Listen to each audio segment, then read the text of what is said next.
실패란 내가 원하는 것이, 내가 계획하는 것이 이루어지지 않는 것을 말합니다. 살다 보면 무수하게 많은 일들이 내가 원하는 대로 이루어지지 않죠. 내가 잘못해서 실패하기도 하고, 남이 실수해서 또 실패하기도 합니다. 또 너무나 잘 하고 있는데도 불구하고 실패하기도 합니다. 그러면서 모든 사람들은 수없이 실패하면서 이렇게 살아가고 있습니다. 사람들 중에 상당수가요, 힘겨워서 때로는 주저앉고, 또 간혹 어쩌다가 어떤 분들은 생을 포기하고 싶은 그런 마음까지도 생기는 이유가 무엇일까요? 그것은 바로 실패를 견디지 못해서입니다. 내가 경영하고 한 사업이 실패하고, 자녀 양육이 내 뜻대로 이루어지지 않고, 내가 간절히 원하는 그 일이 원하는 대로 이루어지지 않을 때 실패를 딛고 일어설 힘이 없기 때문입니다. 여러분, 어떤 실패 가운데 있으십니까? 주저앉지 마시기를 바랍니다. 포기하지 마십시오. 하나님께서 이 시간 그렇게 하지 아니하실지라도 라는 믿음을 우리에게 허락해 주셔서 실패를 딛고 다시 일어나서 걸어갈 수 있는 힘을 이 시간 얻고 돌아가실 수 있기를 주님의 이름으로 축복합니다. 본문을 중심으로 실패 속에서 우리가 계속해서 걸어갈 수 있는 이유를 세 가지로 함께 나누면서 은혜를 나눌 때, 첫 번째는 하나님께서 우리를 구해 주실 것을 믿으면 계속해서 나아갈 수 있습니다. 유다 나라는 멸망했습니다. 바벨론 제국에 많은 사람들이 노예로, 포로로 끌려갔습니다. 유다는 완전히 실패했습니다. 완전히 멸망했습니다. 처절한 실패를 경험한 것이죠. 그런데 그 중에 뛰어난 몇몇 사람들은 제국의 관리가 될 수 있는 그런 기회를 얻게 되었습니다. 그 기회를 얻은 사람이 바로 사드락, 메삭, 아벳느고라고 하는 세 명의 사람이었습니다. 정말로 하나님이 주시는 크신 은혜를 입었죠. 다른 모든 백성들은 포로가 됐거나 또는 그 지역에 산다 할지라도 본토 주민들에 의해서 억압과 괄시와 정말 고통을 받으면서 살아갈 수밖에 없었지만, 이들은 왕의 보호를 받으며 관리로서 잘 준비될 수 있는 그런 기회를 얻은 것입니다. 누가 보더라도 성공한 인생이죠. 이들은 이후로도 계속 승승장구했습니다. 그래서 바벨론의 한 지역을 다스리는 그런 지방의 관리로까지 그렇게 올랐습니다. 우리는 말하면 좋은 대학에 간 것이죠. 좋은 기업에 취직이 된 것입니다. 하는 사업이, 내가 경영하는 모든 일들이 잘 이루어지고 있는 것이죠. 그런데 갑자기 인생에 위기가 닥쳤습니다. 바벨론 제국 느부갓네살 왕은 높이가 30m에 달하는 거대한 금으로 만든 우상의 동상을 만들었고, 그 금신상의 낙성식을 하는 날에 바벨론 온 제국을 다스리는 모든 관리들을 다 모아서 그 신상에 절을 하도록 그렇게 명령을 내렸습니다. 이 세 사람은 어떻게 했겠습니까? 절을 하지 않았습니다. 그러자 이들을 평소에 안 좋게 보고 있었던 본토 관리들이 이들을 왕에게 참소를 한 것입니다. 12절 말씀인데요. 왕이여, 이 사람들이 왕을 높이지 아니하며 왕의 신들을 섬기지 아니하며 왕이 세우신 금신상에게 절하지 아니하나이다. 11절, 누구든지 엎드려 절하지 아니하는 자는 맹렬히 타는 풀문불 가운데 던져 넣음을 당하리라 하지 아니하셨나이까. 이렇게 왕에게 참소한 것이에요. 정말 큰 위기가 아닐 수 없습니다. 왜냐하면 왕이 내뱉은 말은요, 왕조차도 그것을 막을 수 없는 강력한 법적인 힘이 있었기 때문입니다. 승승장구했던 이들은 갑자기 지금까지 모든 것이 사라지는 것 같은, 실제로 사라질 그런 인생의 실패를 만난 것입니다. 그러나 놀라운 사실은 인생이 끝장나는 이 실패 상황 속에서도 이 세 명은 절대로 주저앉거나 포기하거나 머뭇거리지 않았어요. 오히려 계속해서 가야 될 길을 담대하게 걸어 나갔다는 사실입니다. 바로 그 첫 번째 이유가 하나님이 구해주실 것을 믿었기 때문이었습니다. 느부갓네살 왕은 왕의 명령을 거역한 이 아주 중범죄를 저지른 이들을 불 속에, 쉽게 설명하면 용광로에 집어넣기 위해서 이들을 불렀습니다. 그래도 평소에 이들을 신뢰했기 때문에 마지막으로 이들에게 기회를 주고자 이들을 불렀어요. 그리고 마지막으로 묻습니다. 내가 세운 금신상에 너희가 절하지 아니하였다는데 그것이 사실이냐? 너희가 지금이라도 만일 이 신상에게 절을 하면 좋겠지만 만일 절하지 않는다면 너희를 지금 즉시 이 용광로 속에 집어 넣을 것이다 라고 말을 하였습니다. 이때 이들은 대답합니다. 16절인데요. 한마디로 말하면 왕이여, 한마디로 말할 필요도 없습니다. 우리는 절하지 않습니다. 그 이유는 17절 말씀을 세 번으로 보니까 우리를 지키시는 우리 하나님이 우리를 활활 타는 화덕 속에서 구해주시고 왕의 손에서도 구해주실 것입니다. 이들은 분명한 이 믿음을 가지고 있었던 것입니다. 그 이유가 무엇이라고 하는 것입니까? 하나님이 우리를 구해주실 것입니다. 하나님이 구해주실 것입니다.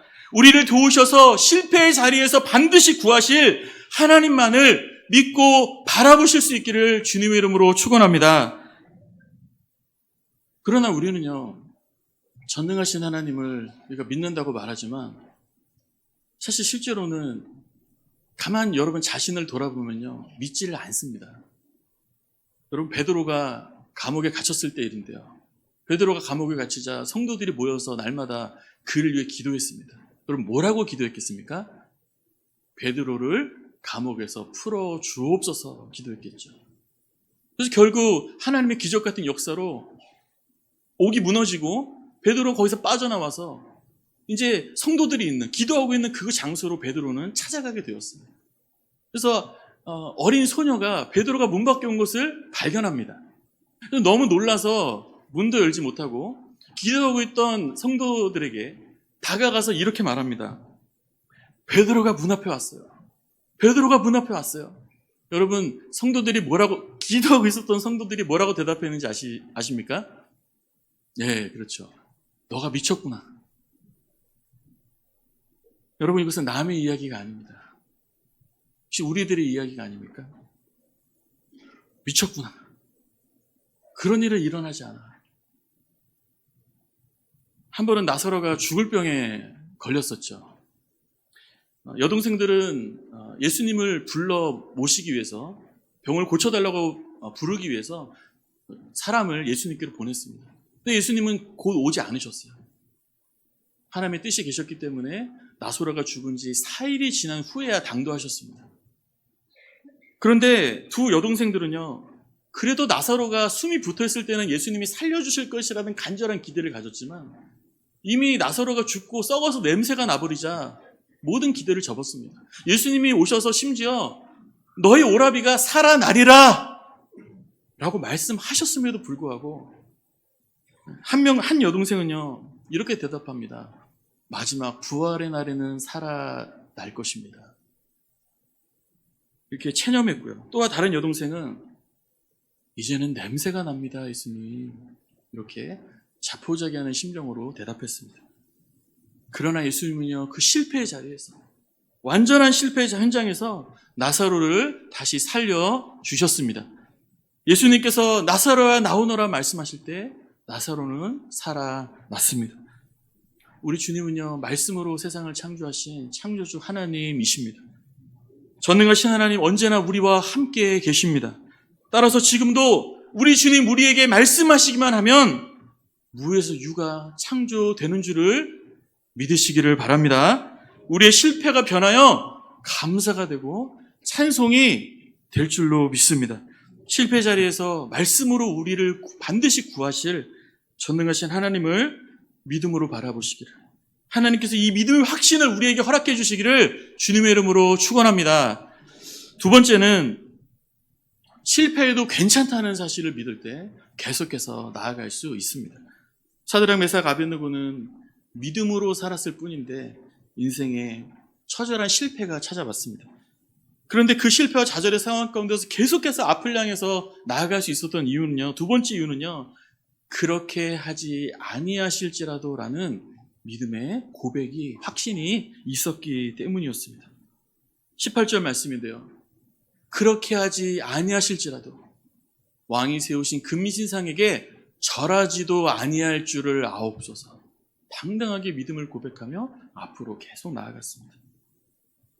그렇게 하지 아니하실지라도 이 고백에 담긴 첫 번째 의미는요, 하나님께서 구해 주실 것을 믿지만 그러나 설령 하나님이 구해 주시지 않으면 어떻게 됩니까? 설령 저 용광로에 빠져 죽어도 괜찮습니다 라는 고백입니다. 왜 이 세 명은 하나님이 구해 주시지 않으셔도 괜찮습니다라는 이런 고백을 할 수가 있었을까요? 그것은요, 영원한 삶을 주시는 영원하신 하나님에 대한 분명한 확신이 있었기 때문입니다. 그렇기 때문에 잠시 후면 용광로를 향해서 걸어가야 되는데도 불구하고 거리낌 없이 앞을 향해서 걸어갈 수가 있었다는 사실이에요. 여기서 한 가지 궁금한 점은 구약의 성도들은 여러분 어떠한 믿음을 가지고 있었을까요? 한번 생각해 볼 때 여러분 구약 성도들의 믿음의 출발점은 아브라함입니다. 아브라함의 소유한 믿음은 어떤 믿음이었을까요? 첫 번째로 영원한 천국을 믿는 믿음입니다. 히브리서 11장 16절 그들이 이제는 더 나은 본향을 사모하니 곧 하늘에 있는 것이라. 아브라함은 굉장한 거부였어요. 그런데도 불구하고 자기를 위해서 땅 한 평 사지 않습니다. 이 땅에 사는 동안 주님의 약속만을 붙들고 나그네처럼 객처럼 그렇게 평생을 살았어요. 그 이유는 하나님이 나에게 주시겠다고 약속하신 그 땅이 이 땅에 속한 것이 아니라 하늘에 속한 것임을 분명히 확신했기 때문입니다. 이것이 아브라함과 그 후손들이 가졌던 믿음의 내용이었습니다. 둘째는요, 부활을 믿는 믿음입니다. 히브리서 11장 19절에 하나님이 능히 이삭을 죽은 자 가운데서 다시 살리실 줄로 생각한지라. 아브라함이 하나님께서 이삭을 바치라고 할 때 아브라함이 순종하여 이삭을 제단에 번제로 드리고자 작정합니다. 그리고 그렇게 드렸어요. 그것은 바로 하나님이 생명의 주인이시고 생명이시라는 사실을 믿었기 때문에 이삭이 설령 죽을지라도 주님이 약속하신 대로 다시 그를 살려서 주실 것이라는 분명한 믿음의 확신을 가지고 있었기 때문이었습니다. 그래서 드렸던 것입니다. 다시 살아날 것을 믿었기 때문에 드린 것이었어요. 이것은 아브라함과 그 후손들이 가졌던 믿음의 내용이었습니다.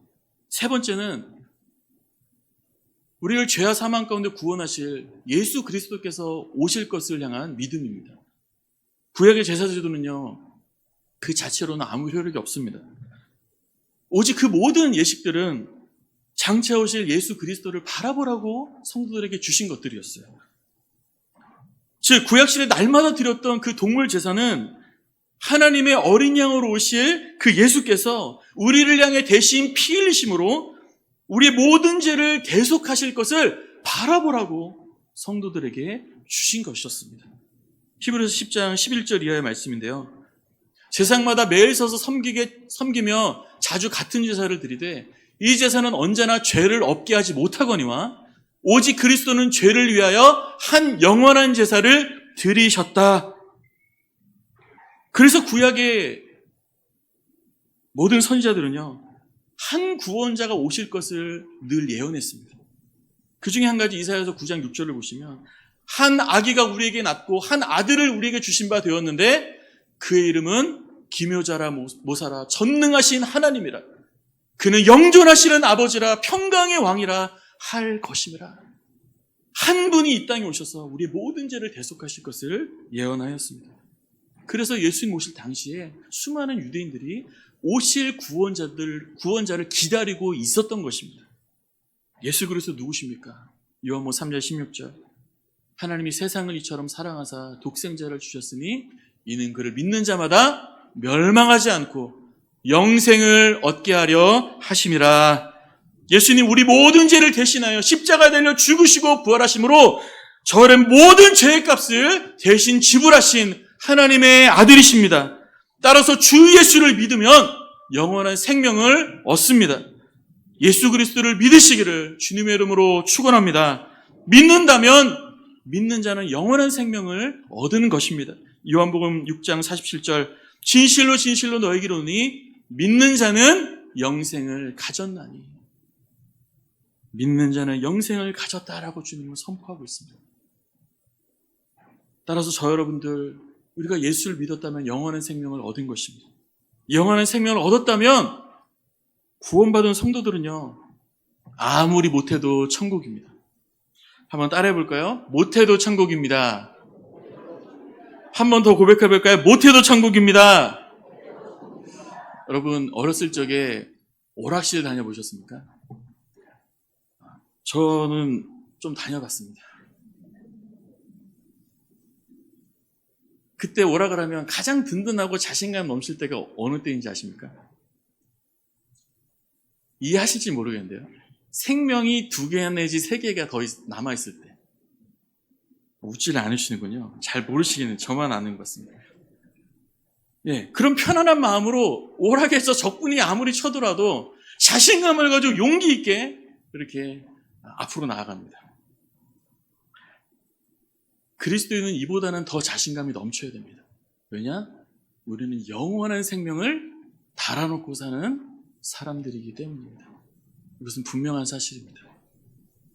실패해서 설령 망할지라도 괜찮습니다. 못해도 천국입니다. 실패해서 설령 죽을지라도 괜찮습니다. 그리스도인에게 실패라는 것은요, 절망이 아닌 것입니다. 왜냐하면요, 그리스도인은 죽으면 부활합니다. 죽으면 곧 천국입니다. 우리 마라나타 찬양을 드렸습니다. 우리는 주님의 오심을 소망하며 기대하며 열렬히 사모하면서 우리는 살아가야 되는 것입니다. 요한복음 11장 22절, 25절 예수께서 이르시되 나는 부활이요 생명이니 나를 믿는 자는 죽어도 살겠고, 사랑하는 여러분, 이 말씀을 믿으십니까? 영생의 확신 있는 사람은 어떤 상황 속에서도 계속해서 나아갈 수 있는 것입니다. 여러분, 전쟁에서 적군과 서로 격돌할 때 가장 여러분 강한 사람이 누굴까요? 죽어도 좋다는 사람이요, 제일 무서운 사람입니다. 싸움을 잘하는 사람이 아니에요. 거의 모든 전쟁 영화를 보게 되면 장군이 마지막에 격돌하기 전에 병사들에게 외치는 연설이 있습니다. 거의 다 비슷한 스토리인데요. 죽음의 두려움을 정복하라. 죽어도 우리는 좋은 곳에 간다. 이런 이제 유들의 선언들을 합니다. 이 말을 신뢰하는, 장군의 말을 신뢰하는 병사들은요, 굉장히 강력한 전투력을 가지게 됩니다. 사실 이기기 어렵습니다. 이런 전투력을 가진 병사는요. 반대로요, 여러분, 이것이 없는 병사는요, 좀 과장하면요, 100만 명, 1000만 명이 모여도 아무 쓸데 없습니다. 오합지졸입니다. 눈에 불을 켜고 달려오는 병사들을 보면요, 그냥 다 흩어집니다. 오합지졸. 그냥 눈 녹듯이 사라지는 것이 전쟁의 사실 양상이라는 것이. 여러분, 죽어도 괜찮다는 사람은요, 맞고 쓰러져도 다시 일어나고 포기하지 않습니다. 사도 바울은 복음을 전하는 일에는 수많은 열매와 기쁨을 누렸던 사람이죠. 그러나 그의 인생으로만 한번 봐볼까요? 인생으로만 그는 정말 실패를 많이 했던 인생이었습니다. 왜 그렇습니까? 수많은 고문과 수많은 폭행과 수많은 죽음의 위협과, 한 번은 죽었다고 생각했는데 살아났어요. 수많은 그런 어려움들을, 위협들을, 폭행들을 늘 달고 살았어요. 그런 바울이 자신의 사명을 끝까지 걸어가면서 완수할 수 있었던 이유에 대해서 이렇게 말씀합니다. 고린도서 4장 16절과 18절에 우리가 낙심하지 아니하노니 우리가 주목하는 것은 보이는 것이 아니요 보이지 않는 것이니 보이는 것은 잠깐이요 보이지 않는 것은 영원함이라. 나는 숱하게 실패했지만 낙심하지 않았다. 나는 걸음을 멈추지 않았다. 왜냐, 나는 눈에 보이는 실패에 주목하는 것이 아니라 눈에 보이지 않는 영원한 것에 나는 집중했다. 그럴 때 낙심하지 아니하고 하나님 주신 힘으로 나의 길을 끝까지 걸어가 이 주님이 허락하신 내 길을 끝까지 완주할 수 있었다라고 그는 고백하며 선포하는 것입니다. 그리스도인은 이미 성공한 사람들입니다. 실패가 아닌 사람들입니다. 일이 안 풀립니까? 자녀들이 내 뜻대로 되지 않습니까? 우리가 계획하는 일들이 원하는 대로 되지 않아도 그것들이 우리를 실패자로 만들 수는 없는 것입니다. 왜냐하면 우리는 예수 그리스도를 믿는 그 믿음을 선물로 받은 하나님의 자녀들입니다. 죄와 사망으로부터 구원을 받았습니다. 영원한 생명을 이미 얻었습니다. 이미 영원한 생명을 얻었음으로 인하여 어떠한 실패 속에서도 두려움 없이 담대하게 가야 될 길을 걸어가시기를 주님의 이름으로 축원합니다. 마지막 세 번째는 우리의 계획은 실패할지라도 하나님의 계획은 이루어집니다. 이거 한번 같이 읽어볼까요? 시작. 우리의 계획은 실패할지라도 하나님의 계획은 이루어집니다. 그렇게 하지 아니하실지라도 왜 두 번째 의미는요, 이것입니다. 내 뜻대로 되지 않아도 하나님의 계획이 있는 것을 나는 믿습니다. 이 믿음의 고백이에요. 결국 사드락 메삭 아벳느고는 왕이 너무 화가 나서 7배나 더 뜨겁게 달구 그 용광로 속으로 군사들이 그를 이끌고 그 안으로 데리고 갔습니다. 그리고 용광로 속에 던져졌습니다. 용광로가 얼마나 뜨거웠던지요. 잘 아시겠지만 이 3명을 끌고 갔던 군사들이 용광로 옆에 서 있었을 뿐인데 불에 타서 죽었어요. 그 정도로 뜨거운 불이었습니다. 결국 이 3명은 용광로 속에 던져졌습니다. 모든 것은 실패로 끝난 것으로 그렇게 보여졌습니다. 그러나 인생이 볼 때에는 끝난 것처럼 보이는 그 실패 순간이 하나님이 볼 때에는 하나님의 계획이 이루어지는 역사의 시간이라는 것을 우리가 주님이 주시는 믿음의 눈으로 바라볼 수 있기를 주님의 이름으로 축원합니다. 우리가 실패했다고 끝나는 것이 아닙니다.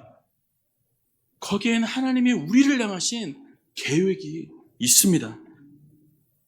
3명을 불 가운데 던진 이후에 왕이 놀라서 벌떡 자리에서 일어났어요.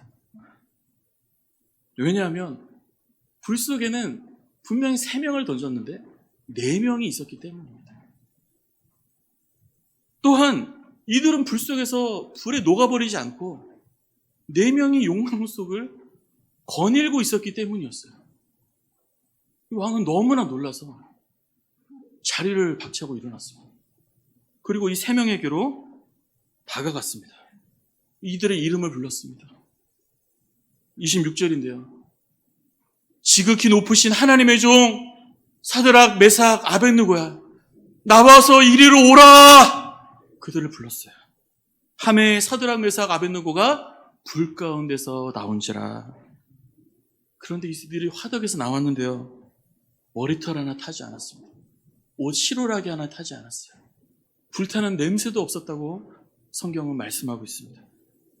그러자 그 당시 세계를 다스렸던 바벨론 제국의 왕의 입술을 통해서 하나님 이렇게 영광을 받으십니다. 28절 이하의 말씀에 느부갓네살이 말하 이르되 사드락과 메삭과 아벳느고의 하나님을 찬송할지로다. 이같이 사람을 구원할 다른 신이 없음이라.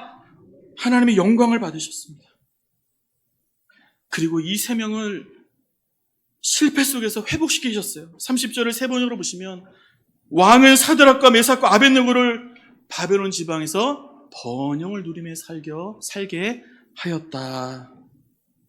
사랑하는 여러분, 우리는 실패하며 살아갑니다.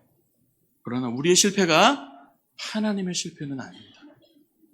우리는 실패 속에서도 하나님의 계획이 있다는 사실을 꼭 믿으시기를 바랍니다. 실패 속에서도 나를 향한 계획을 가지고 계시는 살아계신 하나님을 바라볼 수 있는 그 믿음의 눈을 오늘 이 시간 하나님이 우리에게 허락해 주시기를 주님의 이름으로 간절히 축원합니다. 하나님 주시는 그 믿음으로 한 주간도 살아내시기를 주님의 이름으로 축복합니다. 요셉은 실패의 사람이었습니다.